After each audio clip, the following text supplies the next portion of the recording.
Hello, welcome to the WisePay seminar. My name is Jag Atwell and I'll be taking you through how to do the setup of MealWise Plus. So that's one of the things I'll be looking at: how to add free school meals and universal free school meals, how to add a menu, how to view meal reports, and how to set close dates. So going straight into WisePay, menu registration manager.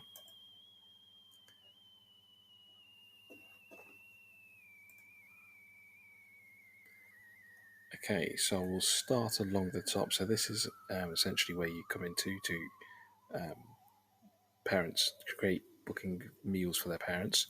So universal free school meals, that is where you would create an audience group each year, remove the previous group of all the students that are entitled for universal free school meals. So the way you would do that, if I come out of here, you would go to manage audience groups, add an audience group is what I made earlier. For the academic year, so you would call it Universal Free School Meals 21-22 if it was for next year. I would click on essentially that, and then I would search for the year groups that I would want to add to this. So obviously reception, year 1, year 2. Once I've added, so I'm just going to add reception year 2 to this, search. I would set yes to all, scroll down to the bottom, quite a big list, save the group membership.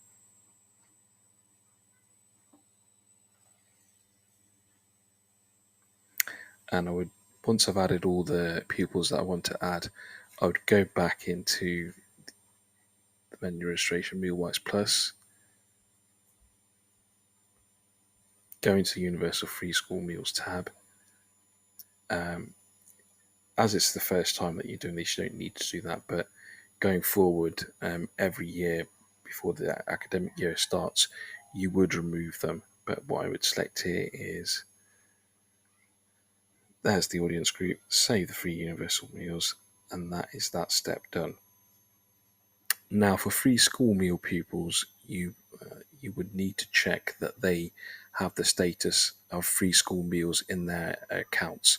So that should be pulling over from your MIS. So where you would find that information, if I go to Manage Account Profiles and I look at Sophie Aaron, and you would expect the free school meals to be automatically pulled over from your MIS, like I said.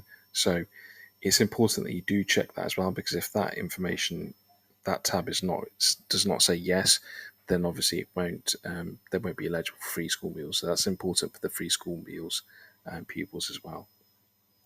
So if we go back into MealWise Plus,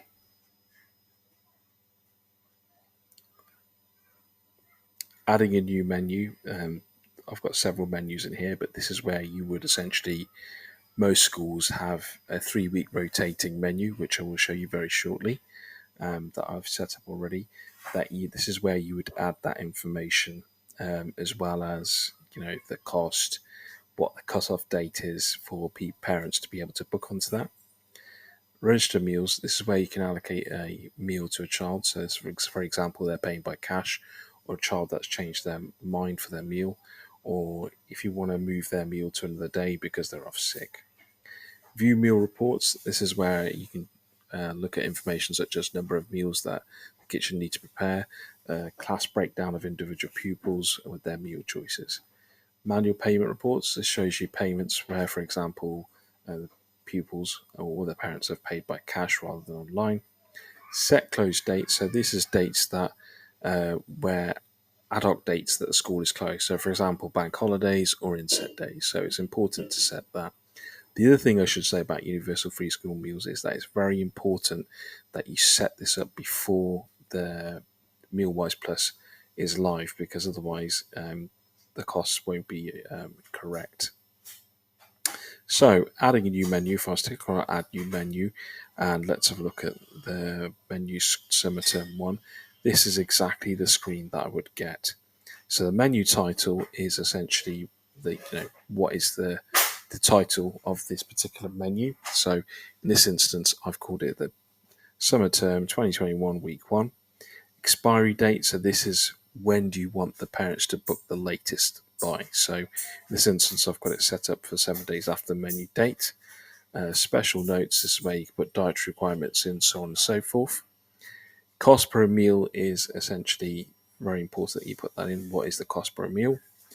Published, that means essentially it's live. So if you have used other modules within WisePay, you can check, it works exactly the same. If you leave it as no, then you will be able to see the menu, but parents won't be able to go on and book in. So it's very important that is changed to yes. Active dates, this is where you add the dates for that is applicable to week 1. So for example, in this instance, I've added the 19th of July, and the next time that week 1 comes into play is the 9th of August. So obviously it's not, so the 2 weeks in between is week 2 and week 3, and then it rotates around. So you add the dates there. What we advise that is that you set the menus up for either a half a term or a full term. Simple reason why, if you go too long into the future and you have to do refunds, so on and so forth, especially with the current times that we're living in, it can create more work for you guys. So we always advise not to go too far ahead in the future. And that's how you would just put in a date, click on add, and it has to start on a Monday, because if it doesn't start on a Monday, it doesn't work. So that's also a very important thing to remember with active dates. Then essentially what you would do, you would have this option here, which essentially it would say add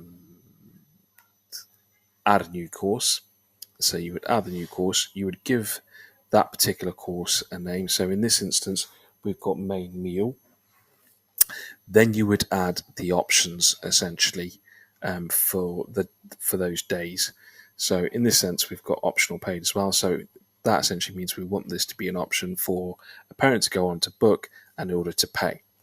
So you would then populate, save, populate Tuesday, then save, and populate Wednesday, and then save the meal, and so on and so forth. So it's very important that you do that. Once you're happy with that, the next option might be a vegetarian option. So again, you would click on, it would say add new course, and then you would go through the same process again, save. Again, you give it the menu option, vegetarian option, optional paid. Now with dessert, they might not have a choice. So what I mean by that, it might be a variety of desserts they have, and it's entirely up to them what they pick. So that's why that is not optional. Because if you made that optional, then they would essentially choose the fruit pot, and they wouldn't be able to choose either a main meal or a vegetarian option. So that's why it's left as not optional. Once you've populated this, you would then essentially create the same thing for week 2. So if I go into summer week 2, go through the whole 7 process again, add in your special notes, cost per meal, make sure it's published, and this is the date. So there you go. For you can see already, the week 1 menu was the week beginning the 19th of July. Week 2 menu is the 26th. And again, you would add it the next time that it was coming around, and it was the time for week 2. Week 3, you would then go again, click on add menu, create week 3 menu. And again, you can see that the week 3 menu is due on the 2nd of August. So you would add the date, add new course, complete the options for the day, meat option, veg option, it's going to be a picnic, fish option, whatever options you want. You would click on add new course every single time to create a new menu available for those weeks. What does this actually look like from a parent's perspective? So I will show you that next. So if I come out to return to WisePay dashboard, go to the user and parent view, go to foods and drink payments, choose meals and pay, and there you go. So you can see week commencing 19th of July, this was my week 1 menu. So I would go in as a parent, I would just choose what I wanted, and if I was going to have sandwiches for my child, I could leave it unticked on Thursdays. Fridays, I'm happy for that. Then the week commencing 26th of July, again, this is the week 2 menu in the example. So again, I would choose what I want.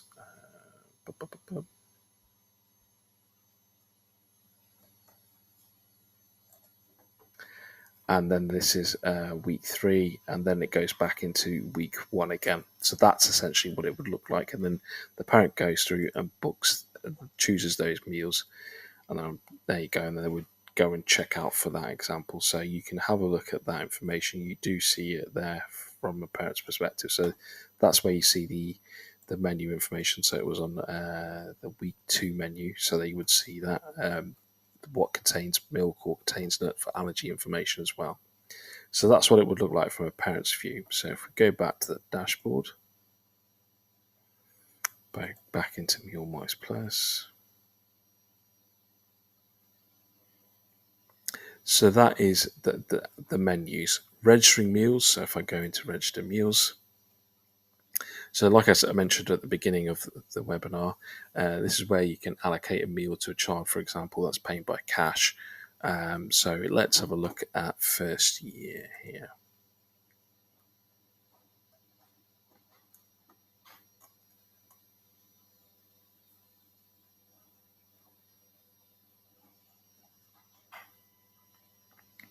So you've got a few options here at the top. You can flick through the days by clicking on the arrows just here. You can click on today, that would bring up today's date. Or what you can do is put in a specific date if you were looking for a particular date that you wanted to change the meals.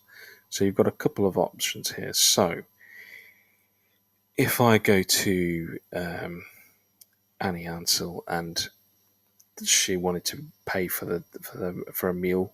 She was deciding they were going to have meals today and they're going to pay by cash. I would click on Annie just there. Obviously, payment method is free school meal, but if it was cash, as if it was, I would choose the method of payment, make any notes that I wish to, and in this instance, I would choose the meal that it was going to be applicable to. So I would go, yeah, it's mild chicken curry, and then I would scroll down to the bottom, save the meal preference, make a payment. There you go. And then if I went to Annie to have a look at that and I wanted to print it off, there you go. I can see that tick is essentially there. So that would be the menu that I've chosen for that particular week. So you could see it there, it's ticked, and you could print that off. So that's the way of doing that. Now, obviously, this is in our demo system, so it's quite limited to the amount of people that have booked meals. So with Sophie Aaron, if I wanted to change her meal preference or roll it onto another day, anybody that's already paid and booked for their meal, like I showed on the previous screen from a parent's perspective, they will have an edit button here on the right hand side. So if I click on edit, you can change the meal type here to the vegetarian jacket potato, whatever the options are for that day. You can also allocate it to a different day as well. So and then you would obviously save the changes. So that's the options there that you've got as well. Then obviously once you've changed it, you can refresh the screen and that will update this particular grid. So that is essentially registered meals. And you could do that for any class, any student with the date ranges there. So for return to administration area,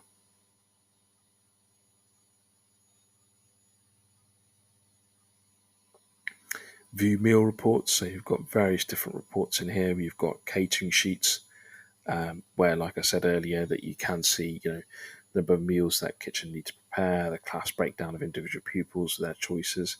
You can see that there. You've got your lunch sheets as well, your daily lunch sheets, student allocation per class. You've also got your free school meal reports as well. So if I wanted to have a look at all the accounts of free school meals, so this is another way of checking whether the information is being pulled from your MIS, and if it isn't, then you need to go into each individual student to ensure that it has got the correct settings in there from that perspective. Let's go to WisePay dashboard.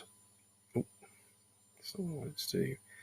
And the last instance that I want to cover is setting closed dates. Actually, manual payments is for the cash payments or any payments that you might have subsidized for a pupil. Setting closed dates would be as simple as putting in the closed date for that particular date, like I said, for inset day or for any bank holidays that you might need to do. And that completes the webinar for MealWise Plus.